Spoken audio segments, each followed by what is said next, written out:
NHL insider Elliotte Friedman gives a major update on the J.T. Miller trade front, linking multiple teams to the Canucks star forward, putting Canucks management in a tough spot. We're going to break all this down in this episode, so let's just hop straight into it. On the Donnie and Dolly podcast, we've seen Elliotte Friedman join them and speak out on the J.T. Miller situation. The quote coming from the show was, "Believe that Miller's preference is the Eastern U.S. Canucks are continuing to work at a J.T. Miller trade. Carolina, the Rangers still in it, less convinced about Dallas and New Jersey. I wonder about the Islanders." Now, seeing this, we've got reports coming from every insider, it feels like, in the National Hockey League, giving us insight on this J.T. Miller trade. This is the first time that we've seen a so-called preference coming from J.T. Miller, and it does seem like the New York Rangers, the Carolina Hurricanes, and the Islanders are the perfect fits for this team, which we will break down in this video. Now, yesterday we seen Patrik Allvin just speak to the media. Chris Johnson came out with a report saying that he's been active, very active in pursuit a trade recently, see if he could help the Canucks through their stretch.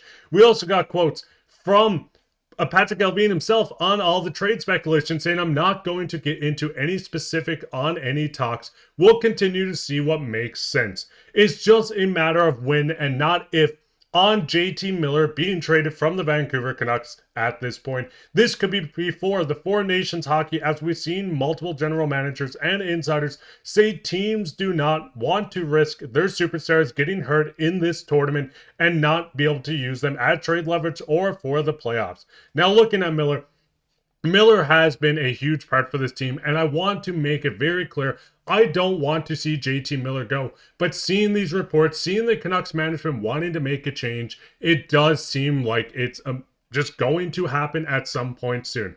35 games, 8 goals, 23 assists for 31 points. We can see his ice time. He was a 100-point player last year. Seeing Miller's name on the block, as I said, is quite sad, but it does seem like it's bound to happen. Now, going back to the original tweet, we did see him link them to the Carolina Hurricanes, the Rangers, which we talked about, but the Islanders are quite an interesting one. Looking at the Islanders team, J.T. Miller would fit on this, and I do think it make a perfect front for the Vancouver Canucks. Looking at this, and we've been linked to him for quite some time, is Noah Dobson. The Vancouver Canucks have been desperately looking for help on the back end. Picking up Noah Dobson would be huge for this team. Noah Dobson, just last year, put up 10 goals, 60 assists for 70 points in 79 games with the New York Islanders. This year in 46 games, 6 goals, 18 assists for 24 points. He is having a bit of a down year, but the Islanders are having such a hard time scoring, and that's where I think the match is perfect for this franchise, as they could go out and acquire J.T. Miller. Now, looking at this, the biggest problem is Noah Dobson is an RFA, so the Canucks would have to work on an extension going into next season with Noah Dobson. But Noah Dobson, Hronek on this right side would be huge for this Vancouver Canucks team. Still only 25 years old. He is coming to the end of his 3-year deal. Noah Dobson could come in, play that second defenseman, be the defenseman to play next to Quinn Hughes, or if you want to bump him down to play with someone like Carson Soucy. This would be perfect as you get room to work with Hronek on moving him up and down this lineup. Now, looking at this, the biggest problem with the Islanders is their current cap space. The Canucks would have to shed $8 million in Miller's contract, so acquiring back this much would be quite hard. We can see going into deadline, the Islanders only have $500,000 in cap space, so the Canucks wouldn't want to retain, and I would not want the Canucks to retain anything on J.T. Miller's 7-year contract at $8 million per year. But the Islanders can make this work, as they do have expiring contracts that maybe they throw into this Canucks trade or move on to get more assets. We've seen the Canucks actively saying, we want defensemen, we need a center if Miller's moved. The Islanders could move on from someone like Brock Nelson or Palmieri to make a trade like this work, and it would get interesting, especially if the Canucks can acquire a right-handed defenseman. My big picture with this is looking at the Canucks in 1 to 2 years' time. Your right side of this team could be Noah Dobson, Hronek, and Willander if he does join this team at the end of the season and continue to progress with this team. The left side will need work, but right-handed defensemen are the hardest position to come by. Centers are important, goaltenders are important, but there is a lack of elite right-handed defensemen in this league. The Canucks already have one in Hronek, but picking up a second one opens the window so much more in this quick, I don't want to say rebuild because they are not going to rebuild, but this quick retool that could help change the Canucks going into the next couple of seasons. The cap's going to go up, so signing someone like Noah Dobson could work. He could be looking for an 8x8. He could be looking for a 9x8.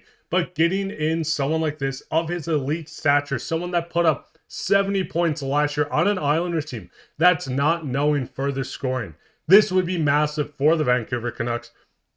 But this does go straight into the second team that we've seen Elliotte Friedman really link him to, which is the Carolina Hurricanes. The New York Rangers we will talk on in a video later today. We already talked on them as well, so I'm not going to cover them too much. But looking at this Carolina team, it does get quite hard to make this work.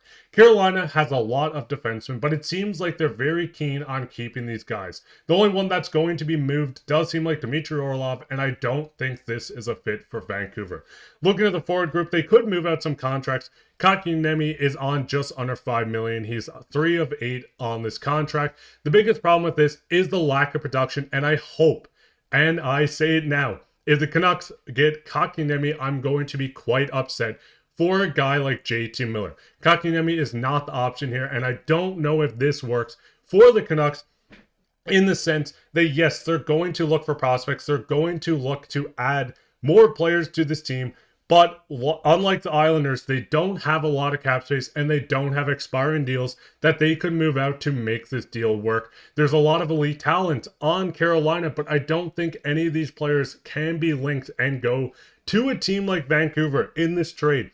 But what's your guys' thoughts on this Carolina team? Do you think there's someone within this team that maybe the Canucks could go out and get? I know there's multiple other teams. Like I've said, Carolina and the Rangers are still in on this. Let's convince about Dallas and New Jersey. I mean, we've seen reports coming out that teams like Dallas wants to get him. We're not going to touch on that too much as it doesn't seem like it's going to happen. He wants, and his preference is an Eastern U.S. team. So it seems like maybe one of the New York teams, maybe Carolina.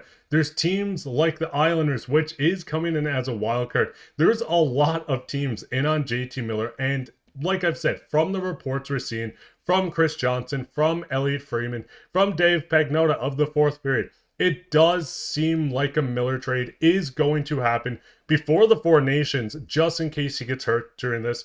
But what's your guys' thoughts on this? Canucks fans, what's your thoughts on this entire situation? I know everyone is quite sick of it. I'm quite sick of talking about it every day. But this is the pressing news. I mean, this is the future of the Canucks on what we get back. We've seen some bad trade offers coming around from different fan bases. So what do you guys want? Let me know down in the comments. While you're down there, leave a like, subscribe, share this with your friends. We'll be back with another episode tomorrow, so keep your eye out for that. But I've been your host, Mark Pye, and take care.